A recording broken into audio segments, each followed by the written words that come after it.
10वीं विषय गणित 2 प्रकरण 1 प्रश्न संग्रह 1 के कुछ सवाल हम अब यहाँ पर देखेंगे।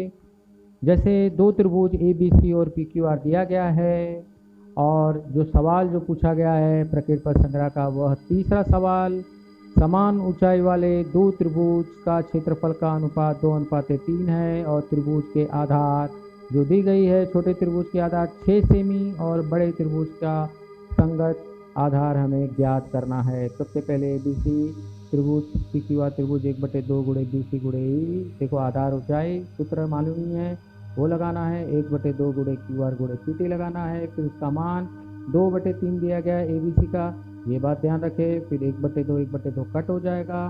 फिर उसके बाद BC का मान 6, QR का मान दिया है और AE PT दोनों समान ऊंचाई वाले हैं और इसीलिए ये दत्त में दिया गया है। फिर तिर्यक गुणा करेंगे 2 गुणे QR गुणे 6 बराबर 6 गुणे 3। तो इस तरह से तिर्यक गुणा करेंगे। बात समझ में आई? तो ये बात ध्यान रखें कि AE जो PT जो है वो समान है इसलिए वो कट गया और BC का मान दिया गया है, छोटे त्रिभुज का क्षेत्रफल 6 दिया गया है, सॉरी छोटे त्रिभुज की आधार जो दी गई है वो 6 दी गई है और बड़े त्रिभुज का हमें आधार QR जो है, आकृति में देख सकते हो QR कहाँ पर है, तो वो हमें उसे निकालना है। ठीक है, अब इसके बाद अभी जो हमने यहाँ पर गुणनफल किया तो देखिए बच्चे आगे की तरफ कि क्या होगा।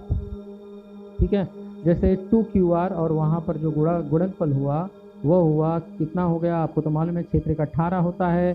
फिर 2QR बराबर 18, तो QR का मान कितना हो जाएगा 18/2, यानी 2 का पहाड़ से कट करो तो आएगा 9 और फिर उसके बाद जानते हैं QR बराबर कितना हो गया 9। तो इस तरह से हमने बड़े त्रिभुज का जो क्षेत्रफल, बड़े त्रिभुज का जो आधार है वो हमने ज्ञात किया, वो है 9। ठीक है, अब चलो हम तो अब चलेंगे एक और सवाल। तो देखते हैं यहाँ पर हमें निकालना है त्रिभुज ABC का क्षेत्रफल और त्रिभुज DCB का क्षेत्रफल का अनुपात निकालना है।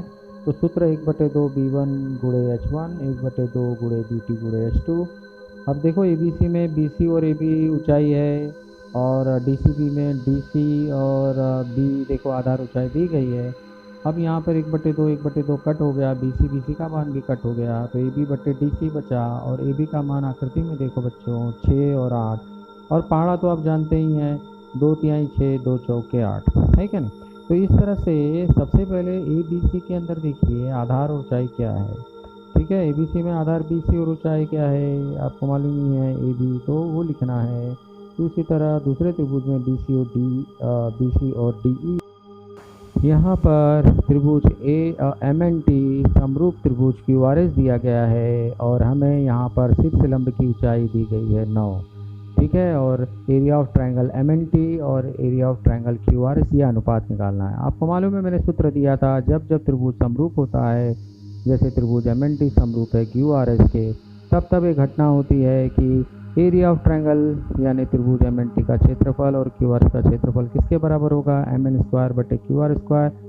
फिर बाद में H1² H2² M1² M2² P1² P2² और H1² पर हम त्रिभुज के ले रहे हैं बच्चों, तो इसके लिए हम क्या लेंगे H1² H1 5 दिया है, H2 9 दिया गया है, तो 5 का वर्ग कितना हो गया 25 और 9 का वर्ग हो गया 81। तो इस तरह से एरिया ऑफ ट्रायंगल MNT और एरिया ऑफ ट्रायंगल QRS का मान हमने निकाला बच्चे 25/81। अभी एक और सवाल हम देखते हैं बच्चों और इसको हम ध्यान देंगे। ठीक है, तो यहाँ पर भी एक चीज़ हमें यहाँ देखना है कि त्रिभुज PQS का क्षेत्रफल जो दिया है 100 और QRS का जो क्षेत्रफल 110 और NR का मान हमें ज्ञात करना है। तो सबसे पहले आपको पता है कि area of triangle PQS area of triangle QRS 1/2 गुणे B1 H1 ये सूत्र लगाना है, 1/2 गुणे B2 गुणे H2 ये सूत्र लगाना है। फिर PQS का हमें देखना होगा कि कितना मान दिया है 100 और इसका मान दिया है 110। फिर PQS का जो क्षेत्रफल जो आधार ऊंचाई है वो QS और PM है और जो QRS का है QS और NR है आधार ऊंचाई, तो QS कट हो जाएगा और जो बचेगा 1/2 कट हो जाएगा PM/NR। PM का मान जो दिया है 10 और NR वैसे ही हम रखेंगे और 100/110 ठीक वैसा ही हो गया। फिर उसके बाद हम क्या करेंगे, उसके बाद अब देखेंगे कि 100/110 बराबर 10/NB हो गया। ठीक है, अब इसके बाद बच्चों, अभी इसके बाद फिर यह गुणा करना है। 100 में किसका गुणा करेंगे, NR का, है क्या नहीं। तो ये गुणा, फिर ये गुणा करेंगे। तो क्या उत्तर आएगा वो हम देखते हैं। ठीक है, तो 100 गुणे NR गुणे 110 गुणे 10।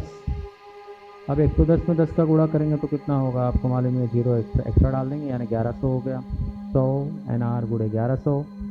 ठीक है, तो ये बात ध्यान रखें, 100 NR गुणे 110। फिर NR का मान जो हो गया वो क्या हो गया, 110 1100/100। फिर 2 0 2 0 कट जाएगा। ठीक है, तो NR का मान जो हुआ वह कितना हुआ, 1100 और बटे 100 कट हो गया। तो NR का मान कितना मिला बच्चों, 11। ठीक है, तो इस तरह से NR का मान हमें 11 प्राप्त हुआ। ओके, तो इस तरह से आपको ये सवाल छठा जो है ये आपको अच्छी तरह से ध्यान देना है और उसको देखना है। ठीक है, चलो अभी एक और सवाल देखते हैं, बहुत ही।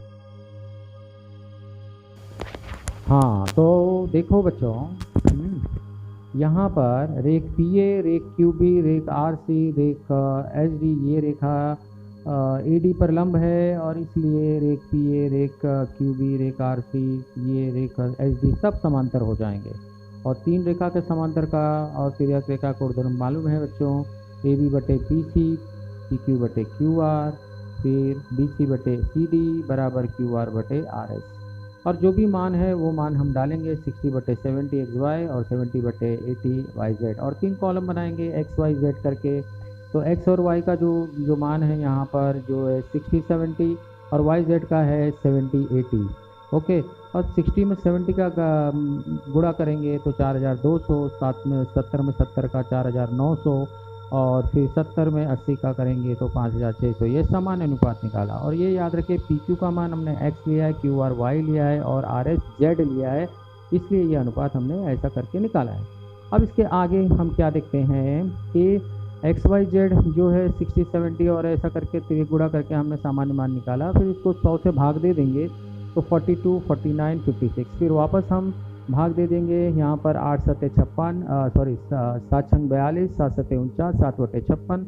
और इस तरह से समान अनुपात हम वहाँ मानेंगे के।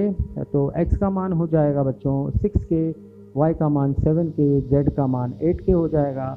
और PS जो दिया है 280, तो PS की जो लंबाई है x + y + z आकृति में देखेंगे 280 हो गया। और फिर इसके बाद 6K + 7K + 8K बराबर 280, और इसको जोड़ेंगे तो 21K बराबर 280 हो गया। और K का मान जो हुआ 280/21।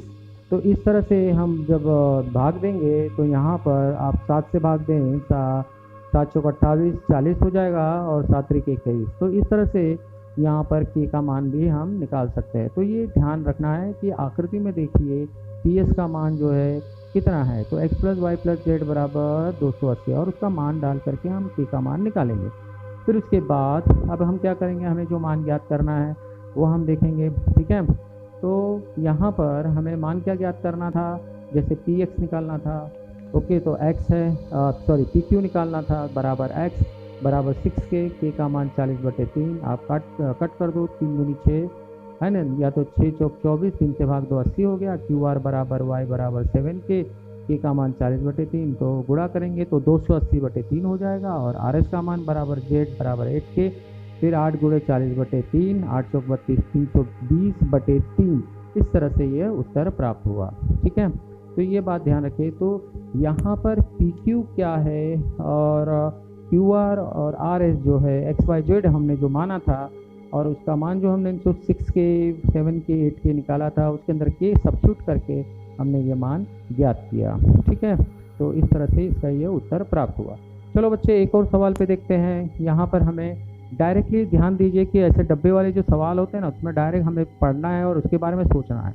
तो PMQ और में किरण MX या PMQ की सम दिया जाए तो क्या होगा, PX/XQ बराबर पी एम बटे एम जी। ये देखो आकृति में कोण समद्विभाजक प्रमेय के हिसाब से हुआ। और पी एम आर में एम वाई कोण समद्विभाजक है तो वापस वही नियम पी वाई बटे वाई के वाई आर।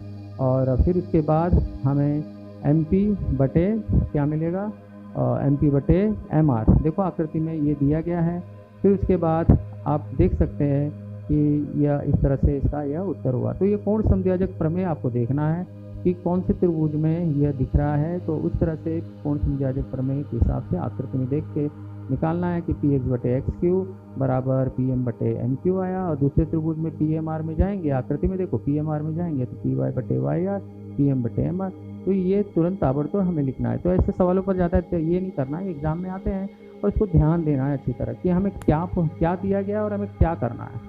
तो वो आकृति में देखकर तुरंत जवाब देना चाहिए और लिखना चाहिए। ठीक है, तो चलो एक और सवाल पर हम देखते हैं। यहाँ पर 2ax 3bx है, तो इसका हम जब 3 मतलब हटाएंगे, bx को नीचे एक तरफ लाएंगे तो 3/2 हो जाएगा। फिर उसके बाद आप जानते हैं ax का 3 सामने नंबर है, bx का नंबर 2 है सामने, 2 आ गया। फिर bx नीचे 2 है तो 2 आ गया, है कि नहीं। फिर उसके बाद 3 और 2 जोड़ेंगे तो कितना आएगा 5, और ये नीचे जो है bx 2 है तो 2 हो जाएगा।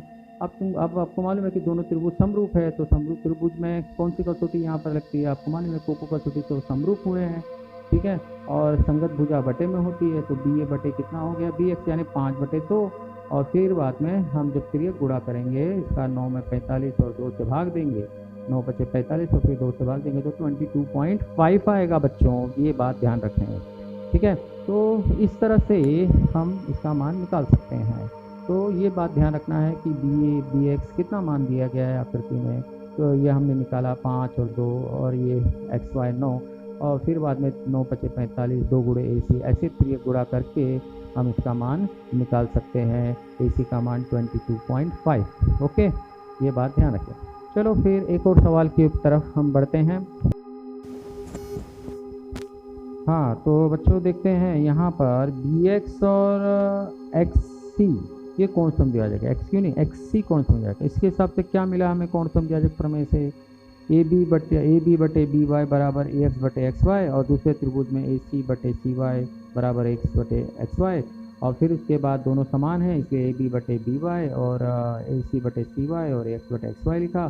फिर तुल्य अनुपात का सिद्धांत से ए बी और ए सी को जोड़ दिया, बी वाई बी सी को सी वाई को जोड़ दिया। अब इसका मान कितना दिया है, ए बी ए सी 5 4 दिया गया है, 5 + 4 आ गया 9, और बी सी का मान 6 दिया गया है।